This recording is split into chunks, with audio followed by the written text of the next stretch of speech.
திருச்சிற்றம்பலம். இப்போ நான் பார்த்துட்டு இருக்கிறதே தஞ்சை பெருவுடையார் கோயில் உள்ள வெளிச்சுற்று மாளிகையில் உள்ள சுவரோவியம்.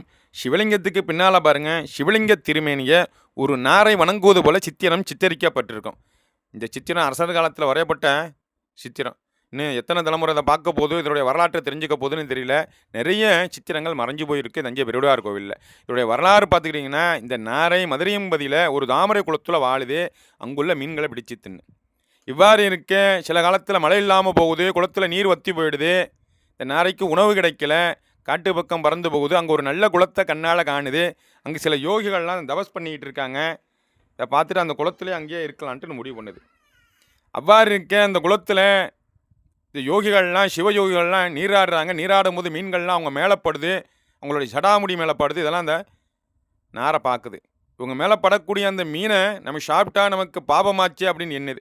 அதே சமயத்தில் அங்கே இருக்கக்கூடிய யோகிகளில் ஒருவர் மட்டும் உபதேசம் செய்கிறார் மற்ற யோகிகளுக்கு. மதுரையம்பதியின் பெருமைகளையும் சிவருமானையும் திருவிளையாடல்களையும் எடுத்து சொல்லிக்கிட்டு இருக்கார். இதை காதால் கேட்குது நாரை. அதான் பெரியவர்கள் சொல்லுவாங்க, நல்ல விஷயத்தை கேட்டால் நல்லதே நடக்கும்னு.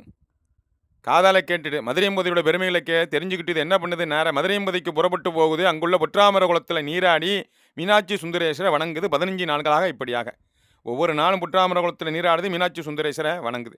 இவ்வாறு 16ஆவது நாள் அது பொற்றாமர குளத்தில் இறங்கும் போது மீன்கள் துள்ளுவதை கண்ணால் காணுது. அதுக்கு சாப்பிடாமான்னு எண்ணம் தோணும் போது சிவபக்தி மேலிட்டு போயிடுது. அதனால் உண்ண மாட்டேங்குது. அவ்வாறு இருக்க கருணாமூர்த்தியாக சிவருமான் 14 லோகத்தின் அதிபதி, மேலோருக்கும் மேலோருக்கும் மேலானவர். அப்படிப்பட்ட சிவருமான் கருணை பண்ணுறார், அந்த நாரைக்கு முக்கியம் கொடுக்குறார். அந்த படலம் தான் இங்கே சுவரில் சித்திரமாக அரசர் காலத்தில் வரைஞ்சிருக்காங்க. நாமும் தெரிஞ்சுக்கணும், நம்ம பிள்ளைங்களுக்கும் சொல்லிக் கொடுக்கணும். அவ்வாறு முக்கியம் கொடுக்கும்போது அந்த நாரை வேண்டிக்குது, என்ன போல பறவைகள் இந்த குளத்தில் உள்ள மீனை தின்னா பாவமாயிடும், குளத்தில் மீன்கள் இல்லாமல் பண்ணிவிடுங்கன்னு. ஆகட்டுங்கிறார்.